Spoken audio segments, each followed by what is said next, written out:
G'day Improvators, and welcome to episode 8 in our first series of Improv for Players. Today we're having a look at the chord progression of 1, 3, 6, 2, 5 and revisiting that because it occurs naturally in the cycle of keys. We had a look at this in episodes 4 and 5 of this series, so go back and review those, and I'll leave the link for the entire series up here in a little card for you. We're looking at this for the third time because it is the most commonly used chord progression in popular music of a wide range of genre, and has been so for the last 100 years. Let's get into it. G'day viewers, my name's Tim and I'm Don. Welcome to miAim, the Improvised Line, an innovative method designed to help you create musical improvisations and compositions. So our first tip for today is to mix up your chord values. Play around with your triads, your 3-note chords, your tetrachords or 4-note chords. Play them as sevenths, major sevenths, diminished sevenths, minor sevenths, half diminished sevenths. Even make them a 6th chord, or if you're adventurous, go into the extended chords of 9ths and 11ths. When you play a tetrachord, of course, you can always leave the 5th note out. So instead of playing 1, 3, 5 and flat 7 for a dominant 7th chord, play 1, 3 and flat 7 and you'll get a really different sound. And that just might add some colour to the compositions that you're playing. So let's have a look at those chords. The reason why we can add so many 7th chords, dominants, minor 7ths and diminished 7th chords in this chord progression is that when we look at it on the cycle of keys, all the chords are together. So they're almost all of them are the dominant of each other. So we know that 3 is the dominant of 6. 6 is the dominant of 2. 2 is the dominant of 5.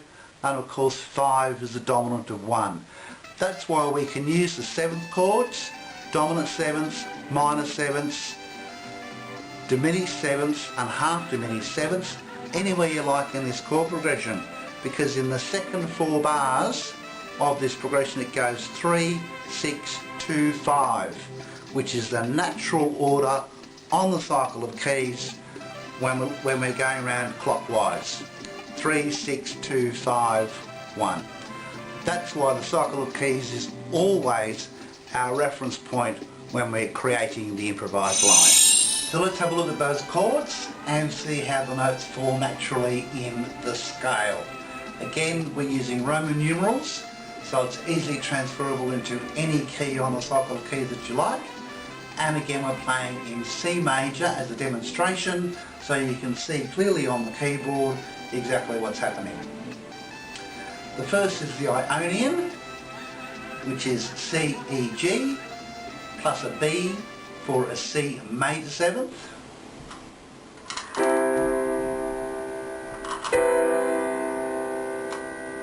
The third is the Phrygian, E, G, B, with a D for an E minor 7th.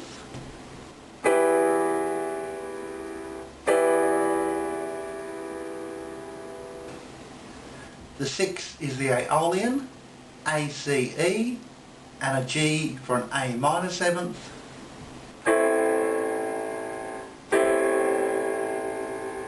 The second is the Dorian, D, F, A, with a C for a D minor 7th.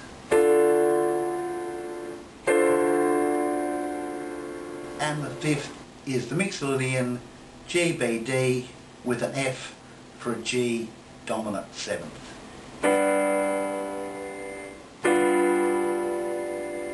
The second hint for today is that repetition is the gateway to automatic responses. Through daily practice and rehearsal on all the platforms that we've shown you on each of our free music charts associated with all of our videos, in this, the Improv for Players series, in the previous Improv for Beginners series. They are a great platform for you to start creating improvisations and getting used to playing chords in different inversions, and in a different order to what you may or may not find them in some of your most popular music that you want to play.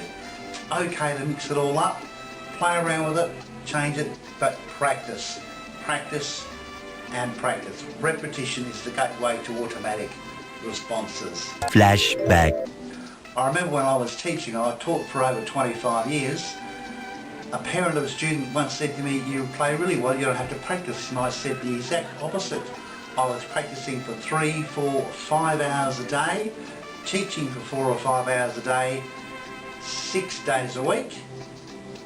And Donald and I used to practice for 6, 7 hours a day every Saturday, unless we had a Saturday gig, and then we'd be playing for 6 hours. Same difference. Practice, rehearsals, performances, all about playing and making sure that things become automatic. End of flashback. And our third quick tip for today is again for monophonic players and those who are interested in creating an improvised line or new compositions, is about changing modes. In today's example, if you sharpen the 6th note of the Aeolian scale, it becomes the Dorian scale. So the Aeolian starts on the 6th note of the scale,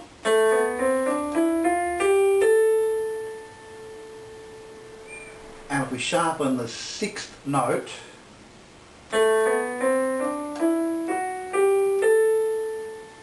it becomes the Dorian scale. So that introduces new chords and notes for you to create the improvised line with. So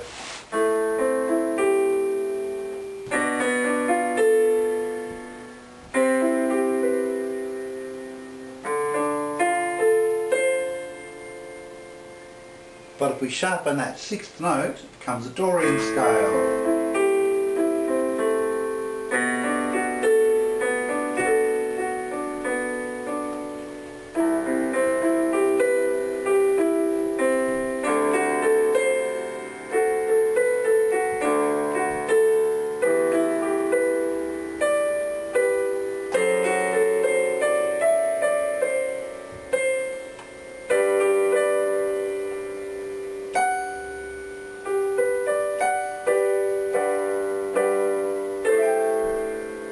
So you can hear how it changes from an Aeolian to a Dorian scale.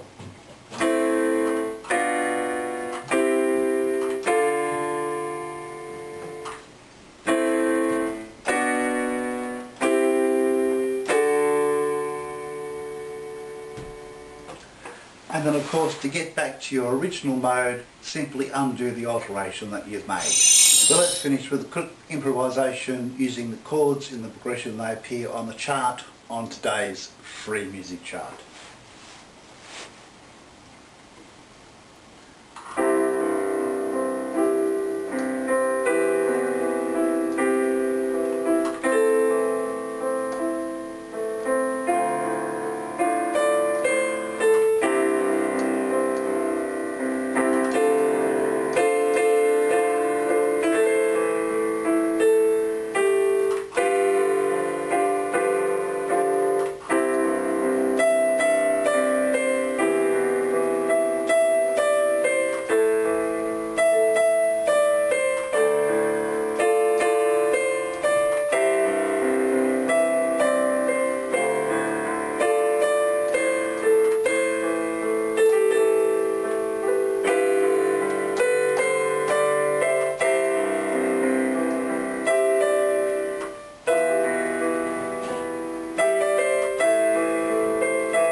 If you haven't already, please make sure you improvate your way down to the subscribe button, give us a big thumbs up and comment on this video.